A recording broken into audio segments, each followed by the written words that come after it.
Working in healthcare for over 20 years, you witness many things, miracles, tragedies, and sometimes things that can't be explained.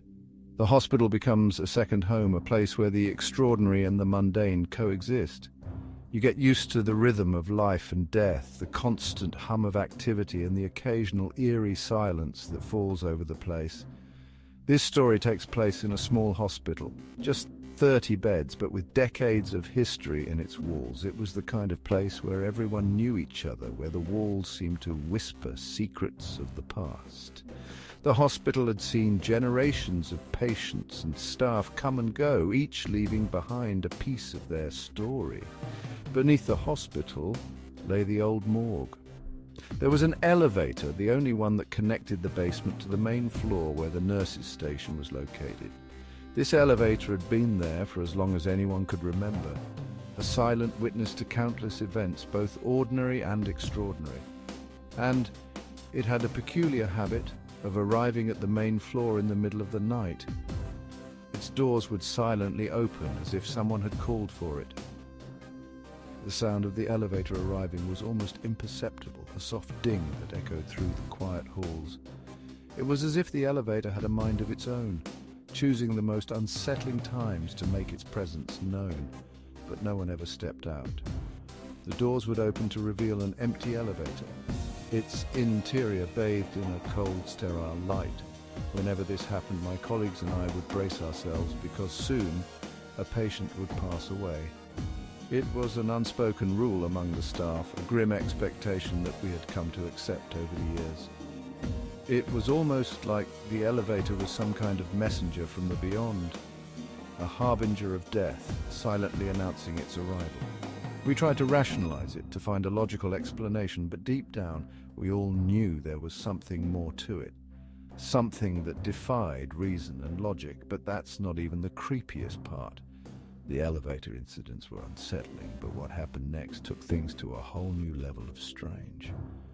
One night, a co-worker and I were sitting at the nurses' station, quietly going about our work, when suddenly, out of nowhere, we heard a TV turn on.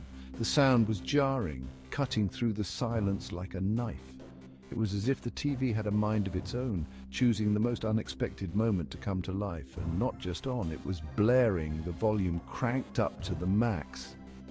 The noise was deafening, a cacophony of sound that seemed to fill the entire floor. We knew there were no TVs on in the rooms near us, but the sound was unmistakable. It was as if the TV was trying to get our attention, to draw us towards it.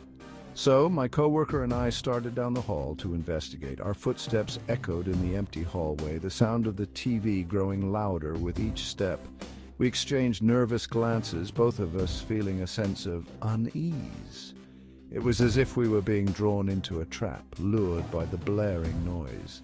There was only one room it could be coming from, the one with the "Do Not Enter" sign, closed off for maintenance.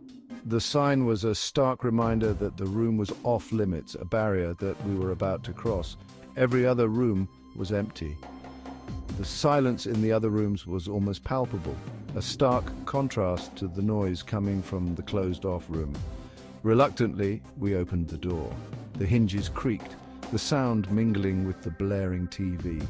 The room was completely empty except for one thing: the TV, sitting in the corner, blaring at full volume. The sight was surreal.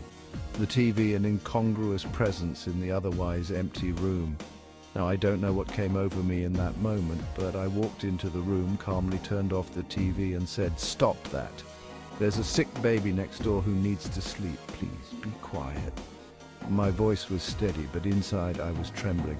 It was as if I was speaking to an unseen presence, a ghost that had taken control of the TV. And just like that, I walked out, closed the door behind me, and went back to work. The noise stopped as abruptly as it had started, the silence almost deafening in its intensity. We never had another incident with that TV again. It was as if my words had reached whatever was causing the disturbance, convincing it to leave us in peace. Some things in hospitals just can't be explained, but after all these years I've learned sometimes it's better not to ask too many questions. The hospital is a place of healing, but it is also a place where the veil between life and death is thin. Strange things happen, things that defy explanation, and sometimes it's best to accept them and move on. Thanks for listening. If you enjoyed this story, don't forget to like, comment, and subscribe for more tales from the strange and unexpected. The world is full of mysteries, and sometimes the most ordinary places hold the most extraordinary secrets. As healthcare workers, we are trained to deal with the tangible, the measurable, and the explainable, but every now and then we encounter something that challenges our understanding of reality. These experiences remind us that there is still so much we don't know, so much that lies beyond the realm of science and reason. The haunted hospital, with its mysterious elevator and the inexplicable TV incident, is a testament to the fact that some stories are meant to remain unsolved. They become part of the fabric of the place, whispered about in hushed tones, passed down from one generation of staff to the next. They remind us that the world is a strange and wondrous place, full of mysteries waiting to be discovered. So the next time you find yourself in a hospital, take a moment to listen to the whispers of the past, to the stories that linger in the air. You never know what you might hear or what secrets you might uncover. And remember, sometimes it's better not to ask too many questions. Thanks again for joining us on this journey into the unknown. Stay curious, stay open-minded, and always be ready for the unexpected. Until next time, take care and keep exploring the mysteries of the world around you.